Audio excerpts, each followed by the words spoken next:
I'm here with your history lesson for class 9th. तो class 9th की history में हम क्या पढ़ने वाले हैं वो हम देखते हैं। जो चैप्टर शुरू होगा वो सेक्शन 1 आज हम शुरू करने वाले हैं हिस्ट्री में, और ये इवेंट्स एंड प्रोसेसेस के बारे में है। इसके पहले हम ये डिस्कस कर लेते हैं कि अभी तक के वीडियोस में हमने क्या डिस्कस किया है।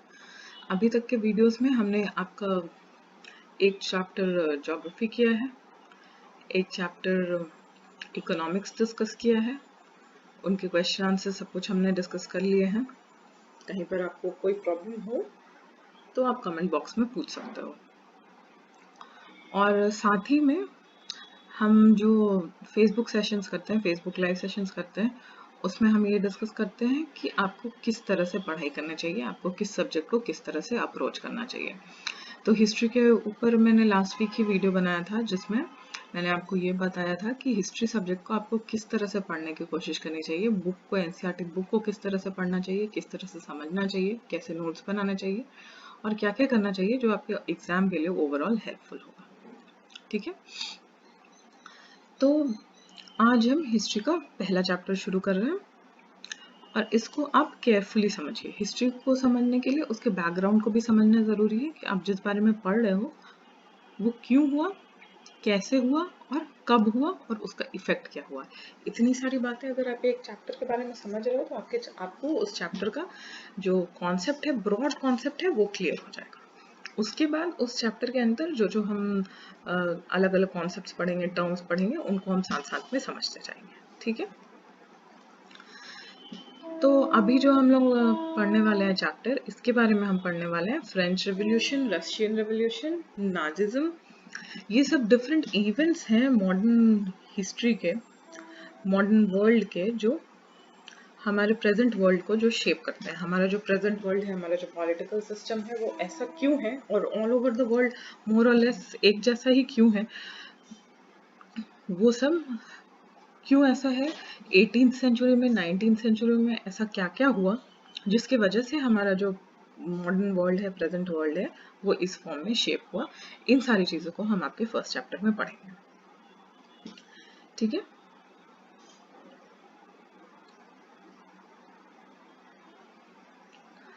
तो आपका फर्स्ट चैप्टर शुरू होता है फ्रेंच रेवोल्यूशन से।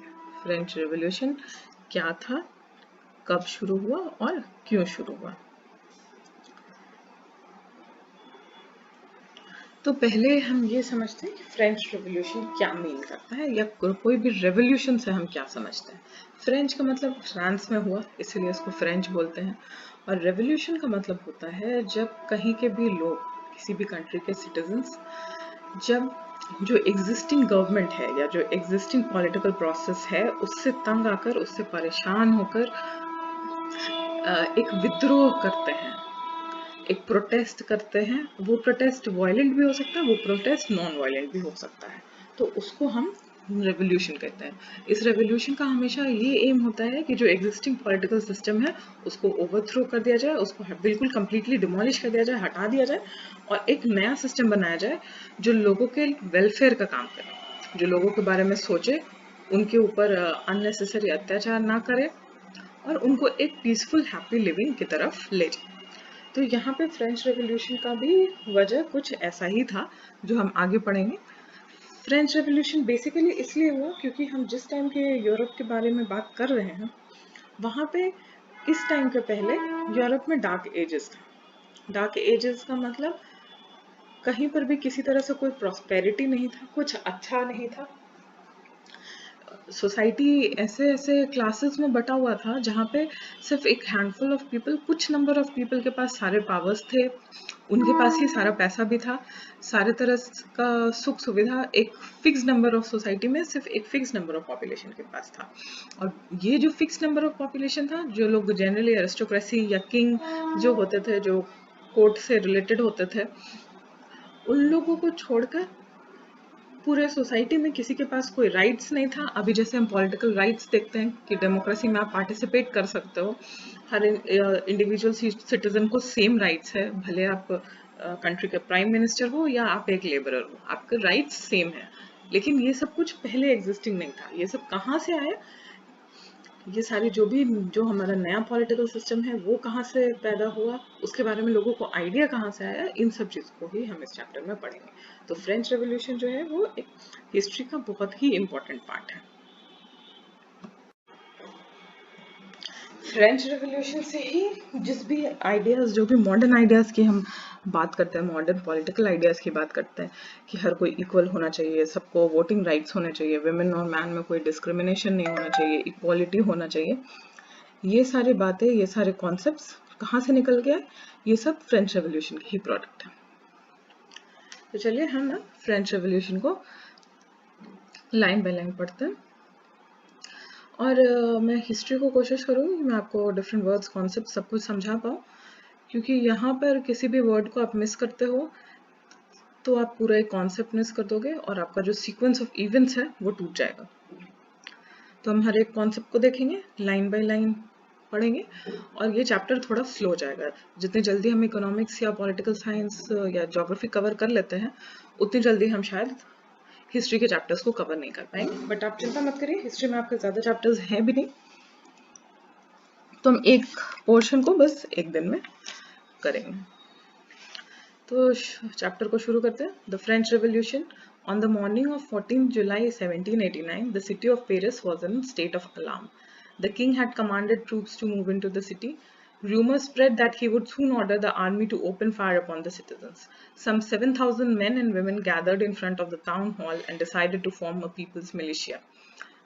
They broke into a number of government buildings in search of arms.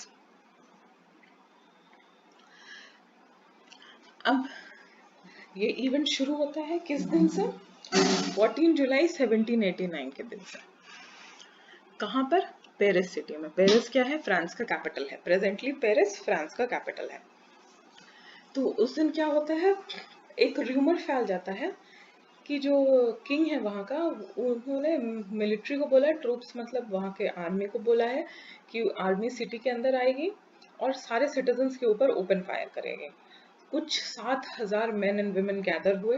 Town hall जो होता है वो वेस्टर्न कॉन्सेप्ट में टाउन हॉल ही ऐसा एक स्टेट बिल्डिंग होता है जहाँ पे लोग जनरली इकट्ठा होते हैं किसी ना किसी पब्लिक डिस्कशन के लिए, पब्लिक मीटिंग्स के लिए, पब्लिक डिस्कशन के लिए, या कोई भी अगर पब्लिक अनाउंसमेंट करना है तो वो टाउन हॉल से किया जाता है। और लोगों ने क्या तय किया कि अगर किंग हम लोग के ऊपर ओपन फायर करने वाले तो हम लोग अपना एक मिलिट्री बनाएंगे, पीपल्स मिलिशिया। इसको क्या टर्म दिया गया? Peoples militia.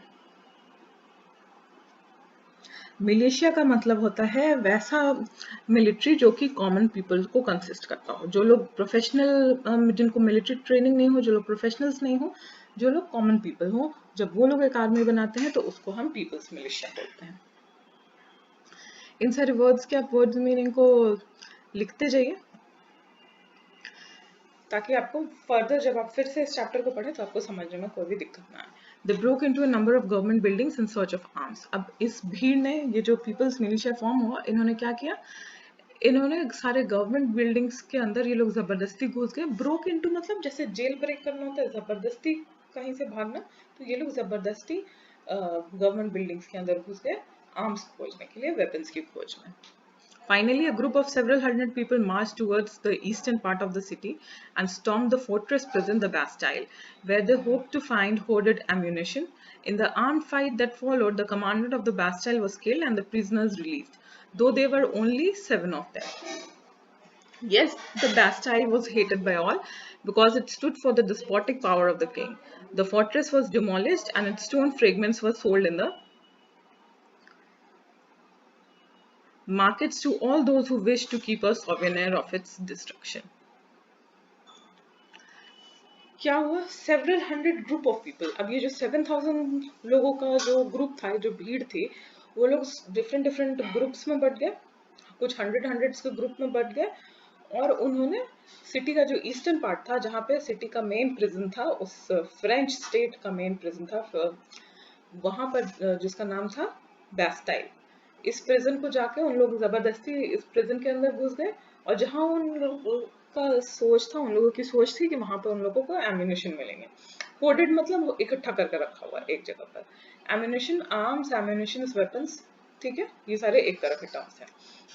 सब में कुछ कुछ स्लाइट डिफरेंस है, बट जनरली हम इनको एक सेंस में यूज कर सकते हैं। मतलब किसी भी तरह के आर्म्स एमिनेशन इनको खोजने के लिए वो लोग प्रिजन के अंदर जबरदस्ती घुस गए। अब इसके बाद एक आर्म्ड फाइट हुआ किन के बीच में, जो बेस्टाइल के जो गार्ड्स थे, प्रिजन के जो गार्ड्स थे, और ये जो भीड़ थी उनके बीच में। इन्होंने प्रिजन से आर्म्स ले लिए और दोनों के बीच में आर्म्ड फाइट हुआ। जो कमांडर था प्रिजन का वो मारा गया और भीड़ ने सारे प्रिजनर्स को रिलीज कर दिया। अब प्रिजनर्स ज्यादा नहीं थे, सिर्फ 7 प्रिजनर्स थे, लेकिन बेस्टाइल को हर कोई हेट करता था। उसके लिए इतना ज्यादा हेट्रेड था पॉपुलेशन में, फ्रेंच पॉपुलेशन में, क्योंकि सब कोई उसको चाहता था कि उसको कंप्लीटली डिमोलिश कर दिया जाए, उसको कंप्लीटली तोड़ दिया जाए। क्यों? क्योंकि बेस्टाइल को लोग इतना हेट क्यों करते थे? क्योंकि वो किंग के डेस्पोटिक पावर को सिंबलाइज करता था। डेस्पोटिक पावर का क्या मतलब है? यहाँ पर ये समझना जरूरी है कि कोई भी स्टेट में, किसी भी स्टेट में या किसी भी पॉलिटिकल यूनिट, हम कहते हैं किसी भी पॉलिटिकल यूनिट में लोग विद्रोह कब करते हैं?